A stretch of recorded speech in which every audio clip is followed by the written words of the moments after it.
আসসালামু আলাইকুম ওরহামতুল্লাহ। কারবালার হত্যাকাণ্ডের পর হযরত হুসাইন রাদিয়াল্লাহু আনহুর হত্যাকারীরা আকাশ ও পৃথিবীর বিপদে বিভিন্নভাবে আক্রান্ত হতে থাকল। কারবালা শাহাদাতের মাত্র ৫ বছর পরেই হিজরি ৬৬ সনে মুক্তার হযরত হুসাইন রাদিয়াল্লাহু আনহুর হত্যাকারীদের থেকে কিসাস বা হত্যার বিনিময় নেওয়ার দৃঢ় সিদ্ধান্ত গ্রহণ করেন। এতে সাধারণ মুসলমানগণ তার সাথে যোগ দেন। অল্প দিনের মধ্যেই মুক্তার এতখানি শক্তি অর্জন করলেন যে কুফা ও ইরাকে তার কর্তৃত্ব কায়েম হয়ে গেল। এরপর তিনি প্রকাশ্য ঘোষণা করে দিলেন যে হযরত হুসাইন রাদিয়াল্লাহু আনহুর হত্যাকারী ব্যতীত অন্য সকলকে নিরাপত্তা দেওয়া হলো এবং হযরত হুসাইন রাদিয়াল্লাহু আনহুর হত্যাকারীদের অনুসন্ধানে তিনি বহু গুপ্তচর লোক লাগিয়ে দিলেন। তিনি একজনকে গ্রেপ্তার করে হত্যা করতে থাকলেন। একদিনই প্রায় ২৪৮ ব্যক্তিকে এই অপরাধে গ্রেপ্তার করা হলো। তারা সকলেই হযরত হুসাইন রাদিয়াল্লাহু আনহুর হত্যায় শরীক ছিল। এরপর কারবালার নেতৃত্বে থাকা বিশেষ অপরাধীদেরকে খুঁজে বের করে গ্রেপ্তার করা শুরু হলো। আমর বিন হাজ্জাজ জুবাইদি তৃষ্ণার্ত অবস্থায় পালিয়ে যেতে শুরু করলো। সে ভীষণ তৃষ্ণার্ত থাকার কারণে অচেতন হয়ে পড়ে গেল। তাকে সেই অবস্থাতেই জবেহ করা হলো। হযরত হুসাইন রাদিয়াল্লাহু আনহুর হত্যার ব্যাপারে সবচেয়ে বেশি অপরাধ ও অন্যায় করেছিল শিমর। তাকে হত্যা করে তার লাশ কুকুরের সামনে নিক্ষেপ করে কুকুর দিয়ে ভক্ষণ করানো হলো। আবদুল্লাহ বিন উসাইদ, যিনি মালিক বিন বাসির এবং হামল বিন মালিককে গ্রেপ্তার করা হলো। তাদের প্রতি অনুগ্রহ করার জন্য তারা নিজেরা কাকুতি মিনতি করতে থাকলো।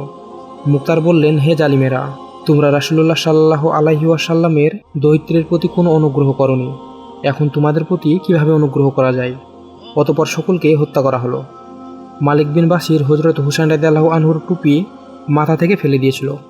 এই কারণে তার ২ হাত পা কর্তন করে তাকে ময়দানে ফেলে রাখা হলো। অবশেষে সে ছটপট করতে করতে মারা গেল।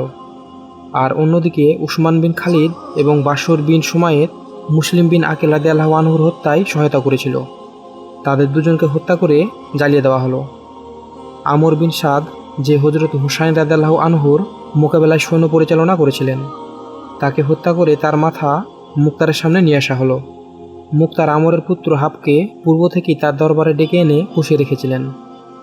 যখন আমরের কর্তৃত মাথা দরবারে নিয়ে আসা হলো, তখন মুক্তার হাবকে বললেন, আমর বিন সাদকে হত্যা করা হয়েছে হযরত হুসাইন রাদিয়াল্লাহু আনহুর হত্যার বিনিময়ে, আর হাবকে হত্যা করা হলো আলী বিন হুসাইন রাদিয়াল্লাহু আনহুর হত্যার বিনিময়ে।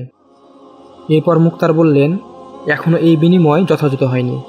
আমি যদি ৪ ভাগের ৩ ভাগ কুরাইশকে হযরত হুসাইনের শাহাদাতের বিনিময়ে হত্যা করে ফেলি, এরপরেও হযরত হুসাইন রাদিয়াল্লাহু আনহুর একটি আঙুলের প্রতিশোধও আদায় হবে না।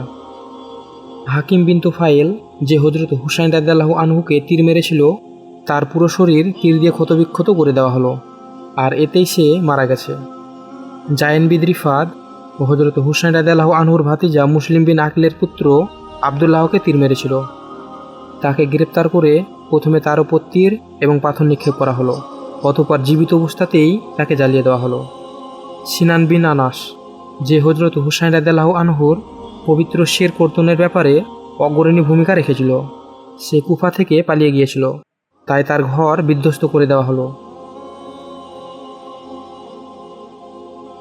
সর্বশেষ আব্দুল মালিক বিন উমাইয়াজ লাইসি বলেন, আমি কুফা রাজপ্রাসাদে আবদুল্লাহ বিন জিয়াদের সামনে হযরত হুসাইন রাদিয়াল্লাহু আনহুর কর্তৃত শের একটি ঢালের উপর রক্ষিত অবস্থায় দেখেছি। অতঃপর সেই প্রাসাদেই আবদুল্লাহ বিন জিয়াদের কর্তৃত শের মুক্তারের সামনে দেখেছি। এরপরে সেই প্রাসাদেই মুক্তারের কর্তৃত শের মাসআব বিন জুবাইরের সামনে দেখেছি। অতঃপর সেই স্থানেই মাসআব বিন জুবাইরের শের আব্দুল মালিকের সামনে দেখেছি। আমি যখনই এই ঘটনা আব্দুল মালিকের কাছে পেশ করলাম, তখনই তিনি এই প্রাসাদকে অমঙ্গল ও জঘন্য মনে করে এখান থেকে বেরিয়ে গেলেন। শাস্তি এরূপই হয়ে থাকে, আর পরকালের শাস্তি এর চেয়েও ভীষণ। তাই কতই না ভালো হতো যদি তারা জানতো।